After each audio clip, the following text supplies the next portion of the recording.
கல்வாரி சிகரமதில் கல் நெஞ்ச கயவர்களா,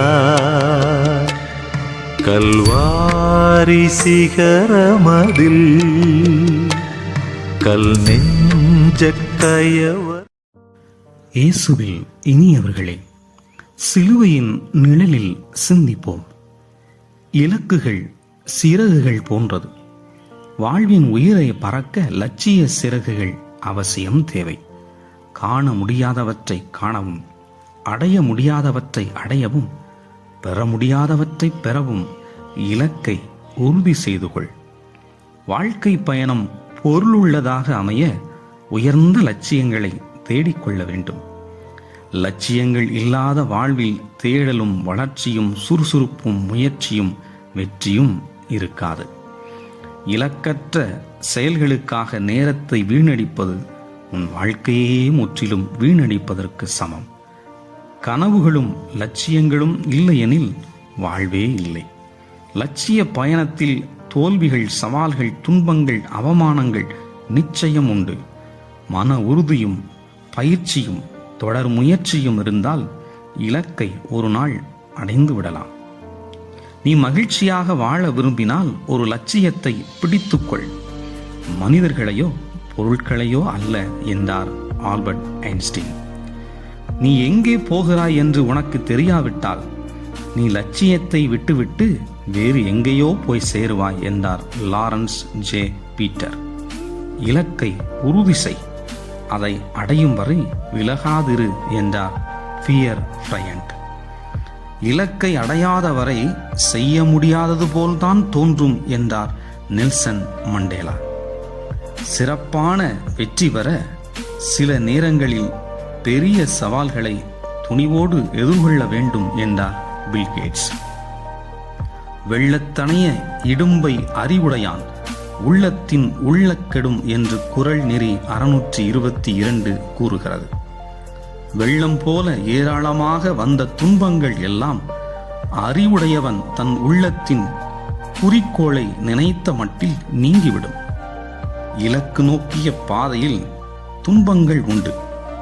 இவற்றைக் கண்டு நாம் துவண்டு போகிறோமா?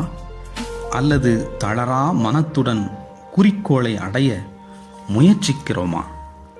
ஹென்றி ஃபோர்டு, உன் கண்கள் குறிக்கோளை விட்டு அகன்று விட்டால் தடைகள் அனைத்தும் உன்னை அச்சுறுத்துவது போல தோன்றும் என்றார்.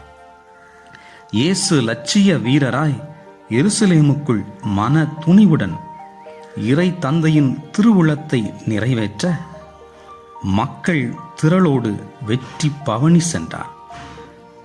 தடைகளையும் தகர்க்கும் வலிமை தெளிவான இலக்கும் மன உறுதியும் கொண்டவரிடம் மட்டுமே இருக்கும்.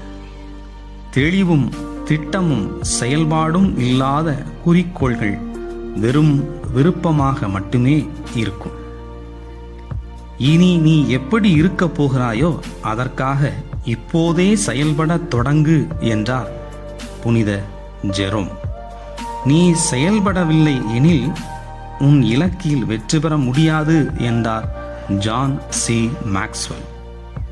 திருத்தந்தை 2ஆம் ஜான் பால் காலங்களை கடந்து அன்பான கடவுளின் அரவணைப்பிற்கு நம்மை வழிநடத்துவதற்காக காத்திருக்கும் இயேசுவே நம் வாழ்வின் இலக்கு என்று குறிப்பிட்டார்.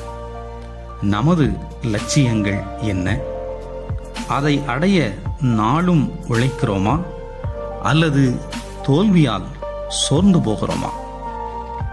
மார்க்கு நற்செய்தி 13:13 இறுதி வரை மன உறுதியுடன் இருப்பவரே மீட்பு பெறுவர் என்று இயேசு குறிப்பிடுகிறார். 1 கொரிந்தியர் 9:26 நான் குறிக்கோள் இன்றி ஓடுபவரைப் போல் ஓடமாட்டேன், காற்றை குத்துபவரைப் போல குத்துச்சண்டை இடமாட்டேன். எனவே பரிசு பெறுவதற்காக நீங்களும் இலக்கை நோக்கி ஓடுங்கள் என்கிறார் புனித பவுல். சீராக் 2:2 உள்ளத்தில் உண்மை உள்ளவனாக இரு, உறுதியாக இரு, துன்ப வேளைகளில் பதற்றத்துடன் செயலாற்றாதே என்று வழிகாட்டுகிறது. முதியவர் ஒருவர் மலையை உளி சுத்தியலால் உடைத்துக் கொண்டிருந்தார். ஊரார் பலர் சிரித்து கேலி செய்தனர். ஏன் இந்த வேலை என்று கேள்வி கேட்டார்.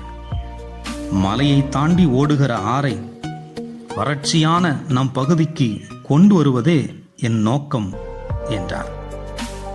உங்களால் இது எப்படி முடியும் என்று மீண்டும் கேள்வி எழுப்பினர். இப்போது நான் செய்கிறேன், எனக்கு பிறகு என் மகன், பிறகு பேரன் என்று வருவார்கள். எங்கள் முயற்சியின் பயனால் இலக்கை அடைவோம். மக்கள் வளமான வாழ்வை ஒரு நாள் நிச்சயம் பெறுவார்கள்.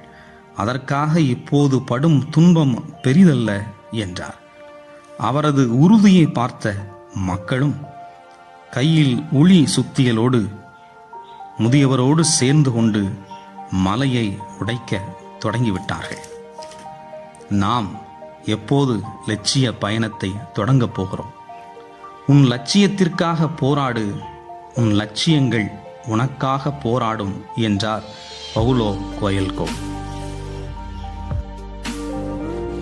உறுதியூட்டும் இறைவா, உயர்வான லட்சியங்களை நாங்கள் தேர்ந்து கொள்ளவும் முயற்சித்து இறுதி வரை வாழ்வில் உழைத்து வெற்றி பெறவும் அருள்தாரும். ஆமென்.